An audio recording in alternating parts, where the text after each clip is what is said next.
Mga bata, alam niyo bang mayroon kayong espesyal na lugar sa puso ng Diyos? Ang sabi ni Jesus, hayaan ninyong lumapit sa akin ang mga bata. Huwag ninyo silang pagbawalan sapagkat ang mga katulad nila ang mapapabilang sa kaharian ng langit. Mayroon din kayong espesyal na puwang sa aming puso. Kaya narito na ang programang ginawa para sa mga bata at ng mga bata. Makinig, matuto at makisaya dito sa Okido, the 414 Kids Show.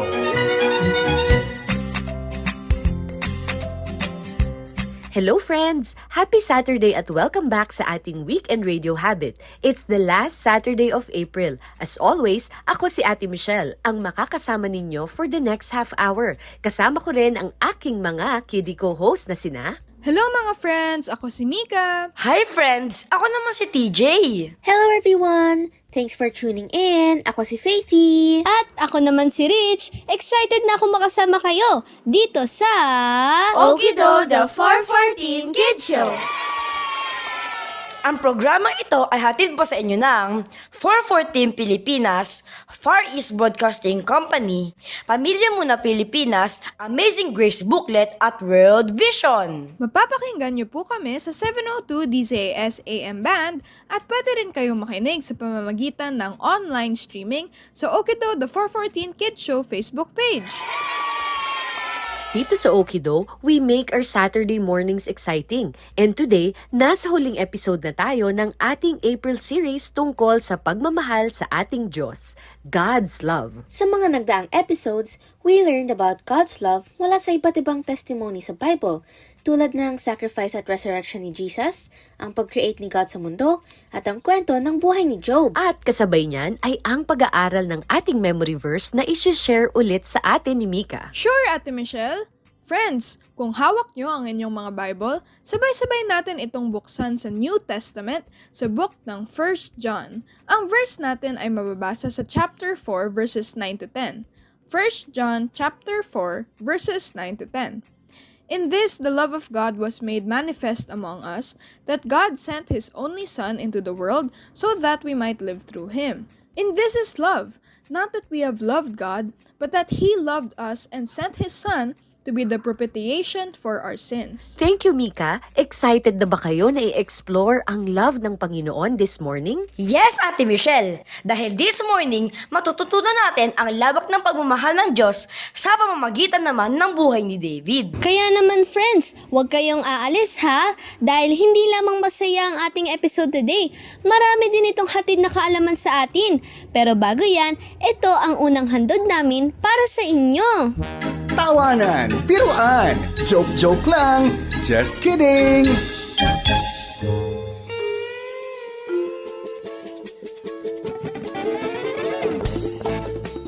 Ano ang tawag sa bear na nagmamaneho? Ano? Eddie, driver. Just kidding!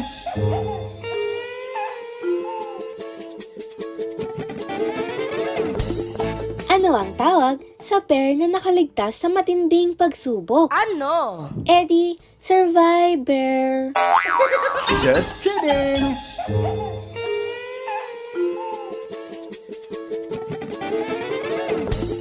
Ano naman ang tawag sa maraming bear na nasa kalawakan? Ano? Eddie, universe. Just kidding!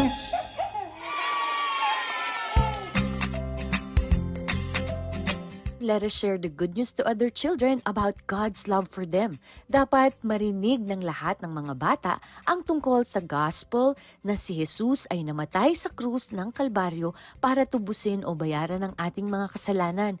Tinubos niya tayo through His sacrifice. Ang kailangan lang nating gawin ay tanggapin si Jesus sa ating puso bilang personal Lord and Savior. Amen to that, Ate Michelle. Kaagapay ng Okido the 414 Kids Show sa pagpapalaganap ng gospel o mabuting balita ang Pamilya Muna Pilipinas, isang non-profit organization na naglalayon na maturuan at magabayan ang mga pamilya ng biblical perspective tungkol sa marriage, family, at tamang pagpapalaki ng mga anak. Ang pagmamahalan ng pamilya, ang pagsunod ng mga bata sa mga magulang, Mula sa mga nagiging example ni Jesus noong siya ay nandito pa sa lupa, ay ilan sa mga tinuturo ng Pamilya Muna Pilipinas through the Amazing Grace booklet. Napakagandang materials niyan para sa mga churches, Sunday school teachers, at sa lahat na naghahanap ng topic para madiscuss sa mga fellowship ng magulang at mga bata ang tungkol sa biblical principles about family. At ito pa, ang Amazing Grace booklet ay pwedeng i-download for free sa www.pamilyamunapilipinas.org/resources. Dagdag kaalaman sa Batang Kaisipan dito sa Trivia Time!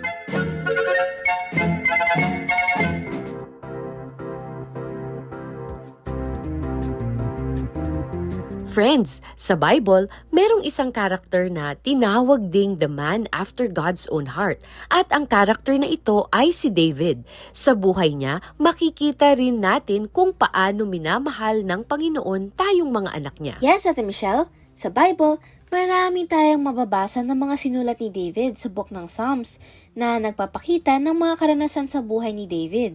At lahat ng mga ito ay papuri sa pag-ibig ng Diyos. Sabi niya sa Psalm chapter 139 verse 16, "You saw me before I was born. Every day of my life was recorded in your book.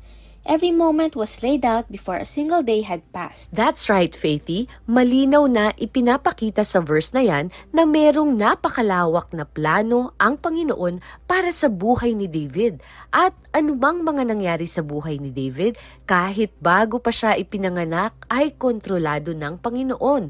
Nakasulat ito sa isang libro kung saan nakaplano ang lahat ng mangyayari ayon sa will ni God. Parang author po ng isang novel si God, at ang sinusulat niyang kwento ay kwento ng buhay ni David. Magandang analogy yan, Mika. At kapag binasa natin sa Bible ang history ng buhay ni David, makikita natin na detalyado talaga ang pagtatalaga ng Panginoon sa buhay niya. Bata pa lamang po si David, pinili na siya ng Diyos para maging future king ng Israel sa pamamagitan ni Prophet Samuel. At kahit po noong bata pa siya at isa lamang siyang pastol ng mga tupa, binigyan siya ng Lord ng lakas at katapangan, kaya natalo niya ang isang leyon at natalo rin niya ang isang Palestinian na kalaban ng Israel, ang giant na si Goliath. Yung karanasan din po ni David bilang isang pastol ang nagbigay sa kanya ng qualification para maging pastol ng kaharian ng Israel bilang hari nito.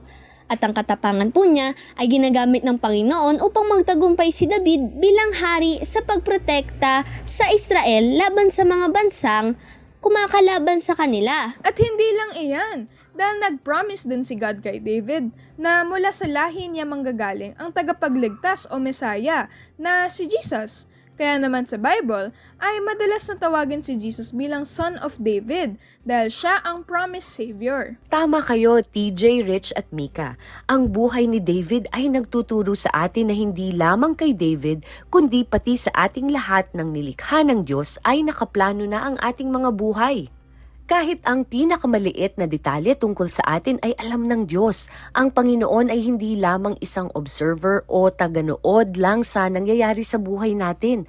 Ang Panginoon mismo ang nagplano na maranasan natin ang lahat ng mga nagiging karanasan natin. Ganyan tayo kamahal ng Panginoon dahil hindi niya hinahayaan na chance lang ang buhay natin, kundi nakaplano talaga ito para sa ikabubuti natin. At dahil alam ng Diyos kung sino tayo, maaari tayong magkaroon ng confidence at tiwala sa Kanya. Kaya naman, friends, sana ay maging reminder ito sa atin ng pagmamahal ng Panginoon.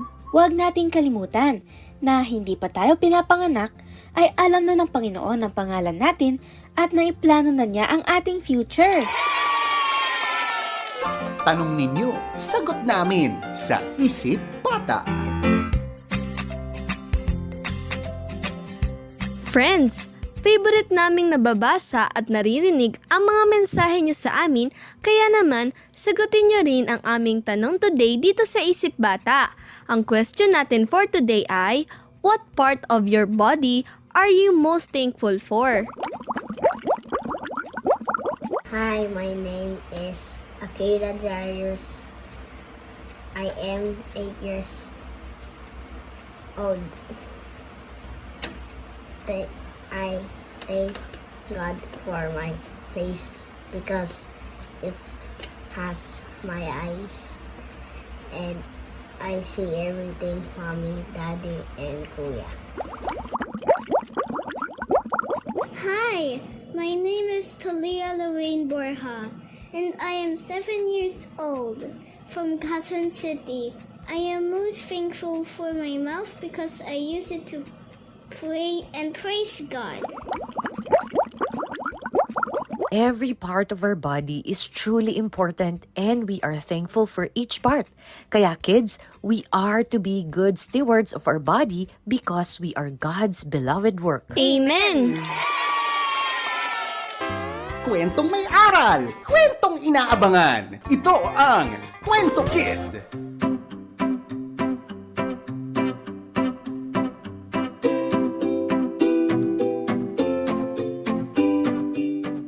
Ano ba naman itong ilong ko? Ang pangit-pangit. Bakit kaya hindi ako nagkaroon ng matangos na ilong? Siguro, ang gwapo ko kung hindi ganito ang aking ilong. Nakakahiya tuloy. Alam ko na kung anong gagawin ko para tumangos ang aking ilong.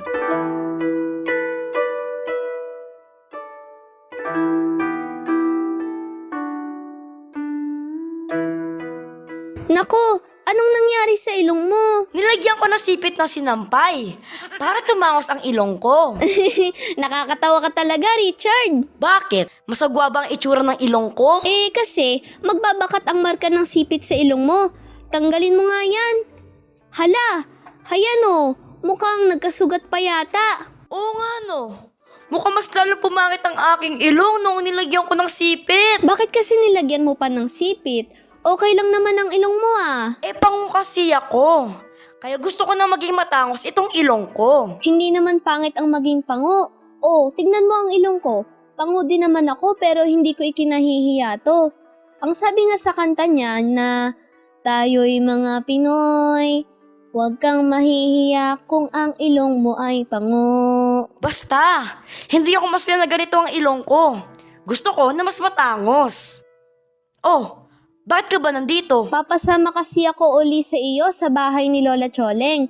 May ipinabibigay sa akin si Mama para sa kanya. O sige na nga. Tara na.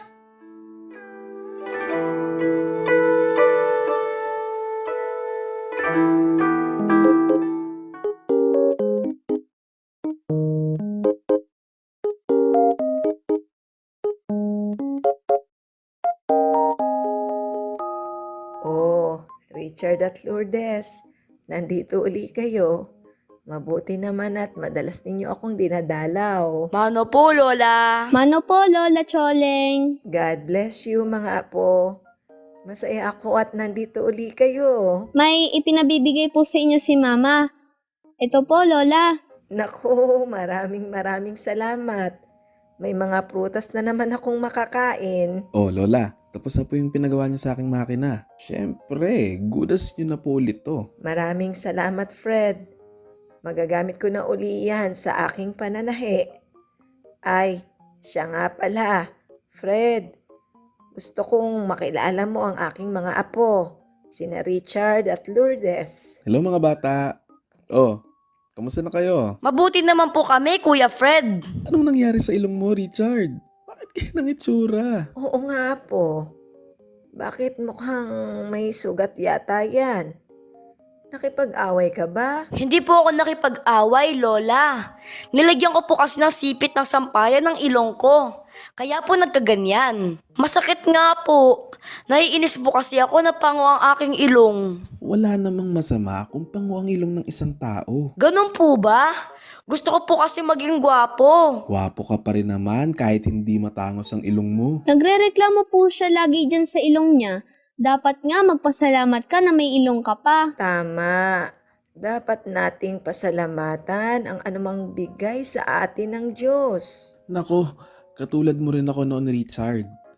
Nagre-reklamo ako sa Diyos kung bakit ginawa niya akong mababa lang ang height. Madalas kasi akong tukusuhin ng mga classmate ko at ang tawag nila sa akin, nako laan mo, pandak. Kaya madalas na malungkot ako noon. Ngayon po ba masaya na kayo kahit hindi na po kayo tumangkad? Oo, masaya na ako ngayon. Kahit na hindi ako ganong katangkaran. Kasi alam ko na ako ay ginawa ng Diyos na kahanga-hanga. Tama. Kahanga-hanga ka talaga, Fred. Napakabuti mong tao at ang dami mong natutulungan. Katulad ko ngayon, tinulungan mo ako dito sa mga dapat na ayusin sa bahay. Nagagawa ko po ang mga yan, Lola. Dahil ako po ay may kahanga-hangang Diyos na lumikha sa akin. Alam ko po na hindi aksidente ang paglikha niya sa akin. Nilikha po niya ako na may layunin. Alam ko po na kahit ako po ay nasa sinapupunan pa lamang ng aking ina, ay iniisip niya na ako. Katulad po ng paniniwala ni Haring David sa Bible. Ano po ang paniniwala ni Haring David, Kuya Fred? Ang sabi ni David sa Psalms 139 verse 14, I praise you because I am fearfully and wonderfully made. Your works are wonderful. I know that full well. Ang ibig sabihin po ba ng fearfully ay nakakatakot? Ang pagkagawa sa atin ng Diyos? Hindi ganun ang ibig sabihin nun, Richard. To be fearfully made is not about being scared, but rather about being in the presence of what is sacred. Yun yung may sense of awe or astonishment, ang pagkagawa sa atin ng Diyos. Wonderfully created tayo. Ibig sabihin ay kahanga-hanga ang pagkakagawa sa atin ni God. Kasi nga, ginawa tayo ng isang wonderful at awesome God. Hindi po ba kaya ako nabuo ay dahil sa pagmamahalan ng aking mga magulang at hindi ng Diyos? Yun nga ang wonder of God as our Creator. Gumawa siya ng dalawang unang tao na naging dahilan upang mag-reproduce ng maraming tao. Tapos, sa pamamagitan ng napaka-intricate na reproductive system ng tao, ay nabuo ang mga sanggol. Kahanga-hanga, di ba? Kahanga-hanga kung paano ang sanggol ay mabuo sa sinapupunan ng isang ina. At sa mga sinabi ni Haring David, halatang kilalang kilala niya ang Diyos. Alam niyang makapangyarihan ito. At kahit siya ay nasa sinapupunan pa lamang ng kanyang ina, kilala na siya ng Diyos. He knew that it was God who formed him into being. At feel niya ang pagmamahal sa kanya ng Diyos. Kaya nga siya ay tinawag na a man after God's own heart. Ano po bang ibig sabihin ng a man after God's own heart? Ibig sabihin, noon ay siya ang lalaking pinili ng Diyos mula sa kanyang puso. Sinabi ito ng Diyos tungkol kay David noong siya ay pinili bilang susunod na hari ng Israel, kapalit ni King Saul.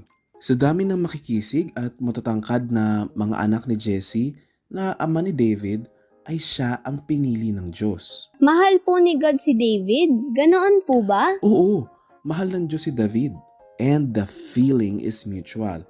Mahal din ni David o ni David ang Diyos.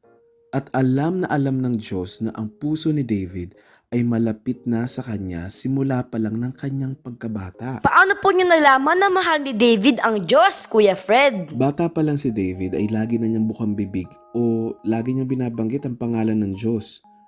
Noong labanan niya ang higanting si Goliath, ay binanggit niya ang pangalan ng makapangyarihang Diyos na siyang magbibigay sa kanya ng tagumpay. Kaya naman, naging winner siya. Natalo niya si Goliath kahit na sobrang laki nito sa kanya. Di po ba si David ay laging umaawit at tumutugtog kay Lord? Oo, Lourdes. Ito ang paraan niya upang mag-worship kay God. Lagi po pala siyang nag-worship kay God. Kaya po ba niya kilala si God ay dahil lagi siya nag-worship sa Panginoon? Yes, Richard. Kapag madalas kang nagpe-pray kay God at nag-worship sa Kanya, He will reveal Himself to you. Kaya, ganoon ang naranasan ni David. Nakilala niya ng husto ang Diyos. And the more that you know Him, the more that you love Him. At kung babasahin mo ang Book of Psalms sa Bible, makikita mo dito ang mga love songs ni David kay God.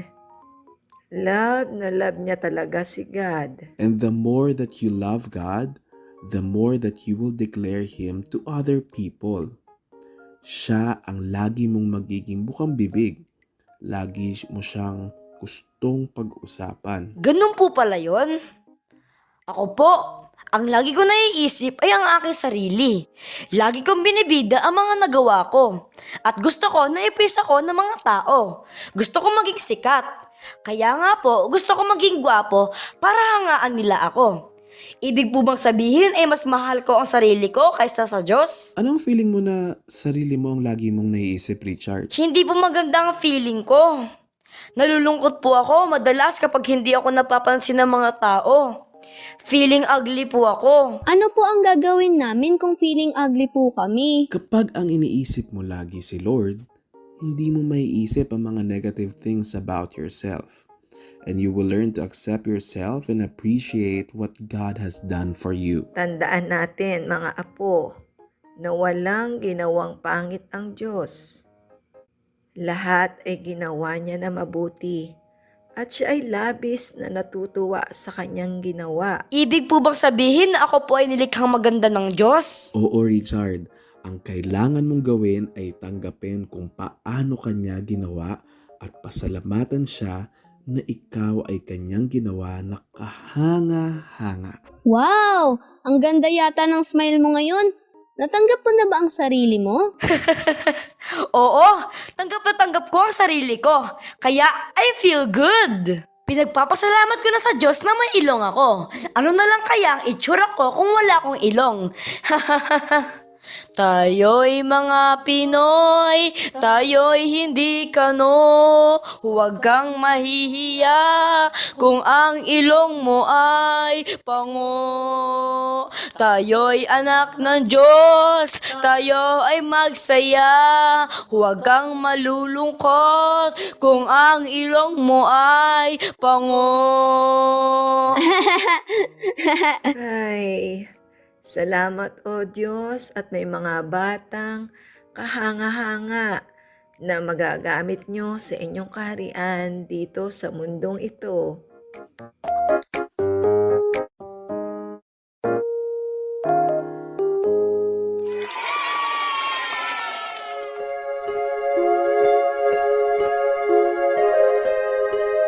Friends, join me at sabay-sabay tayong mag-pray.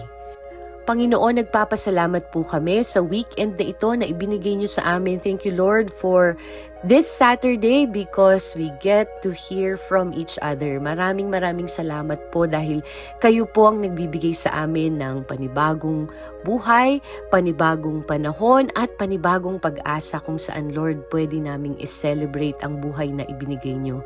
Panginoon, tulungan niyo kami na patuloy na magtiwala sa lahat ng plano mo sa aming buhay. May we learn to trust your deep love for us. Panginoon, pinagpipray din namin yung mga nagsiselebrate ng kanilang birthday ngayong linggong ito. Nawa, Panginoon, patuloy po nilang ma-experience ang inyong pagmamahal sa kanilang mga buhay. And Lord, I pray that they will know in their heart that you have a special plan and purpose for their life. Tinataas namin ang lahat ng ito sa matamis na pangalan ni Jesus. Amen. Amen!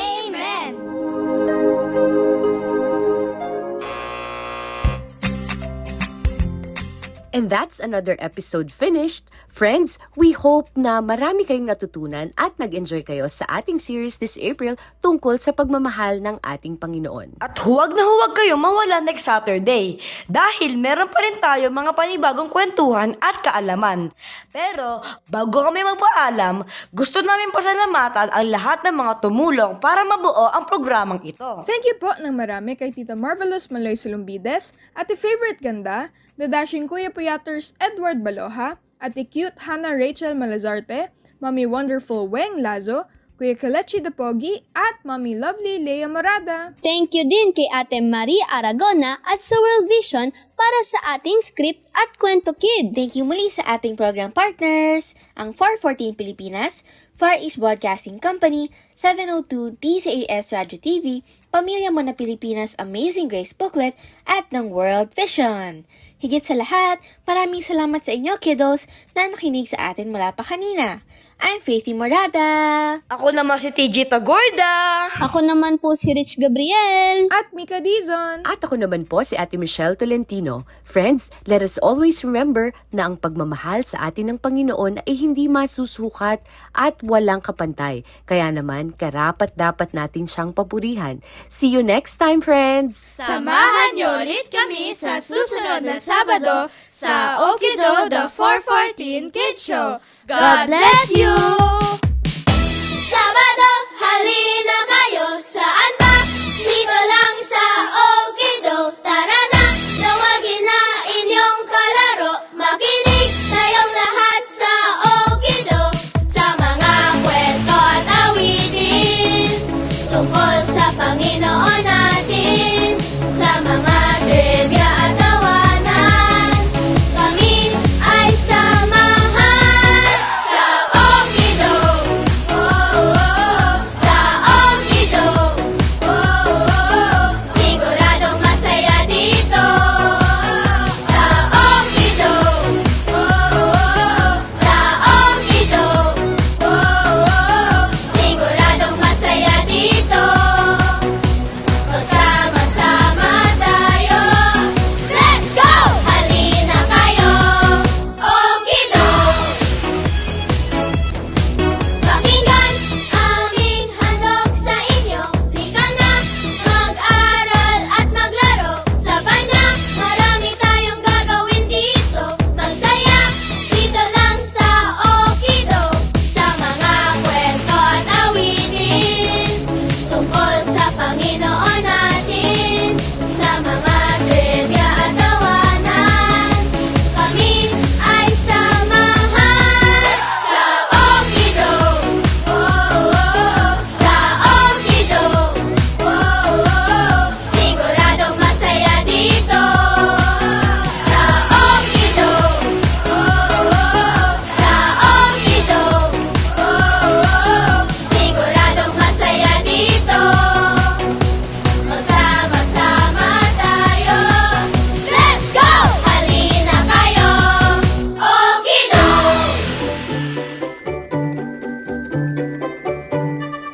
Para sa inyong feedback at requests sa Okido, the 414 Kids Show, magpadala ng mensahe sa okido414@yahoo.com o ilike ang Facebook account na Okido414 at mag-post ng inyong mensahe. Maaari ka ding mag-text sa 0908-949-8645. Ang programang Okido, the 414 Kids Show ay hatid sa inyo ng 414 Pilipinas, Far East Broadcasting Company at 702 DZAS, your kid-friendly station.